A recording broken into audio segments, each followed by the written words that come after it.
Merci, Monsieur le Président de séance. C'est vrai que beaucoup d'amis ici seraient surpris que je ne m'exprime pas sur ce sujet-là. Je suis heureux que le débat ait contribué à dédiaboliser ce qu'on appelle l'Alliance, qui, somme toute, est une réunion de 3 États qui ont décidé de travailler ensemble, de survivre ensemble. Je suis Aurélien Agbenonsi. Jean-Paul Carteron m'a fait l'honneur de me demander d'être son conseiller spécial sur les affaires stratégiques et africaines. Il se trouve que j'étais ces 7 dernières années ministre des Affaires étrangères de la coopération du Bénin. Mais avant cela, j'ai passé plus de 25 ans aux Nations Unies, d'où je suis parti comme sous-secrétaire général.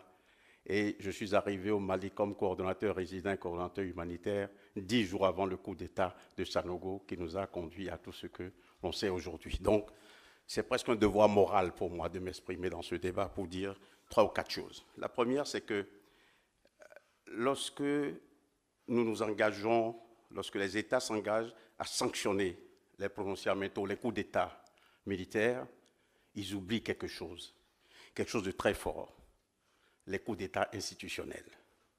Au niveau de la population, ça a la même valeur. Lorsque vous venez aux élections par des règles, et que parce que vous voulez perdurer au pouvoir, vous changez ces règles, ça s'appelle aussi un coup d'État. Il est seulement institutionnel. C'est la première chose.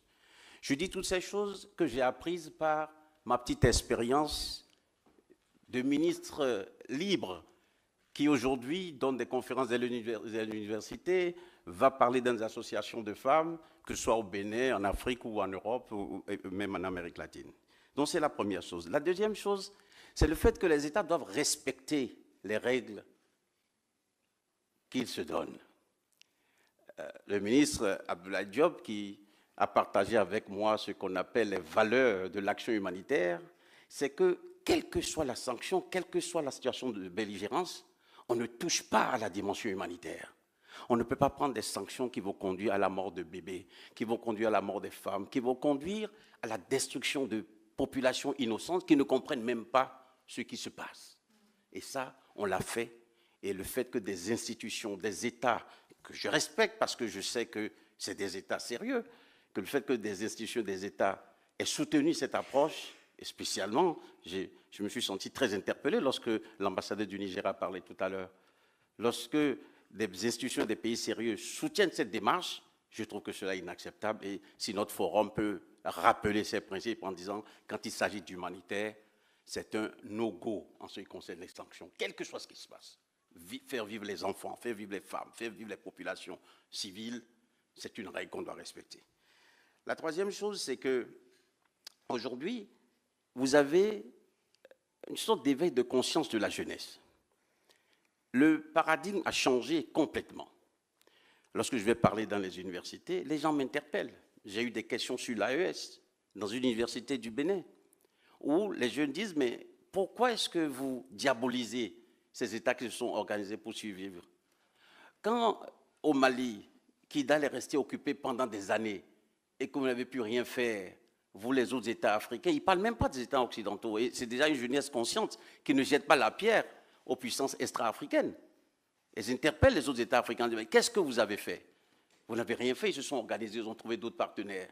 Vous savez, quand un enfant n'arrive pas à trouver à manger, s'il voit le diable qui passe, qui lui propose une baguette de pain, il achète cette baguette de pain et il la mange.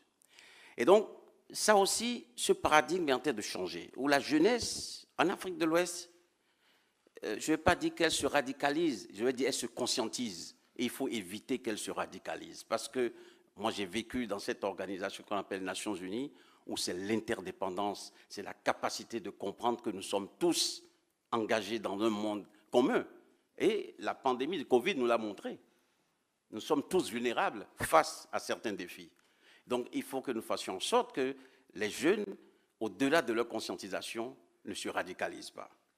Et la dernière chose que je voudrais dire et insister très fortement dessus, et le ministre Abdoulaye Diop l'a dit tout à l'heure, mon frère du Burkina l'a aussi exprimé, c'est vrai, beaucoup de problèmes que l'on exprime aujourd'hui sont en fait des problèmes entre les dirigeants. Les populations continuent de se fréquenter, les populations continuent de vivre ensemble, les populations continuent de se marier, de commercer et de faire beaucoup de choses ensemble. Alors je voudrais que Si notre forum, le forum de Grand Montana, peut faire quelque chose, et j'aime bien ce qu'a dit notre ami le ministre Barrio de la colonie de Saint-Egidio, c'est que nous ayons une gestion intelligente des crises, que nous comprenions que les sanctions ne servent à rien. Les sanctions ne créent que des frustrations, des radicalisations. Nous devons avoir une gestion intelligente des crises parce que Denis de Rougemont, qui est un humaniste suisse, a dit une chose très importante. Quand l'intelligence déserte le forum, la médiocrité s'installe et tout finit en dictature. Je vous remercie.